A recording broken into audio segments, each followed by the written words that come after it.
Hello my ક્યુટીઝ, good morning, જય શ્રી કૃષ્ણ બધાને. સવારમાં આપણે તો બારીએ બેસી ગયા, નાસ્તો ના બનાવવો પડે ને એટલા માટે. પછી ઇલેક્ટ્રિશિયનવાળા ભાઈ આવ્યા હતા તો એનું કામ કરતા હતા, મમ્મી ઘર સાફ કરતી હતી. પછી મમ્મી મને કે જા ઉપર જઈને ઓલા કાગળ લઈ આવ જે મેં સૂકવ્યા છે. ત્યાં ઘર સાફ કરવામાં કેટલું કામ કરવું પડે યાર. પછી કાગળ લઈ એવા ફ્રેશ થઈ ગયા અને પછી બપોરે તો આપણે જમવાનું મગાવી લીધું. આપણે ક્યાં ઘરનું જમવું જોઈએ છે, બહારનું જમવું જોઈએ. તો બહારના જમવામાં આપણે આજે દાળ ફ્રાય જીરા રાઈસ મગવી લીધા ને સરસ મજાના જમી અને આપણે સૂઈ ગયા હતા સાંજે. બપોરે ઉઠ્યા ત્યાં વળી પાછી ભૂખ લાગી ગઈ. તો હવે શું જમવું, તો આપણે અત્યારે જામફળ ખાઈ લીધું. જામફળ ખાઈ અને નેલ પેન્ટ કરવાનું સ્ટાર્ટ કરી દીધું, કેમ કે નેલ પેન્ટ વગર તો આપણે આપણા નેલ જોવા જ નથી ગમતા ને.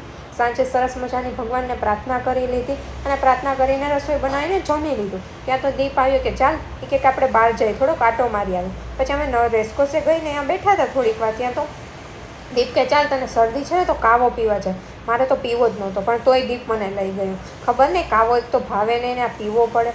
કાવો પછી લઈ તો લીધો છે, હવે પીવો ભાવશે કે નહીં ખબર નહીં. અને ટેસ્ટ કર્યો તો તમે મારા ફેસના ખાલી રિએક્શન જોજો એકવાર.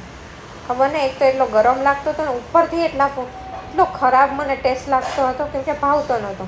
પછી રિટર્નમાં અમે મમ્મી માટે બધા માટે આઈસ્ક્રીમ લઈ લીધી, કેમ કે આપણે તો ખાવાની નથી, આપણે શરદી છે, આપણે તો હજી કાવો પી ખાયેલા આવી છે. એટલે મમ્મીને એના માટે આપણે આઈસ્ક્રીમ લઈ લીધી અને પછી થોડીક વાતો કરી અને આપણે ભાગ્યા ઘરે. કાલે મળીશું. ગુડ નાઇટ, જય શ્રી કૃષ્ણ બધાને.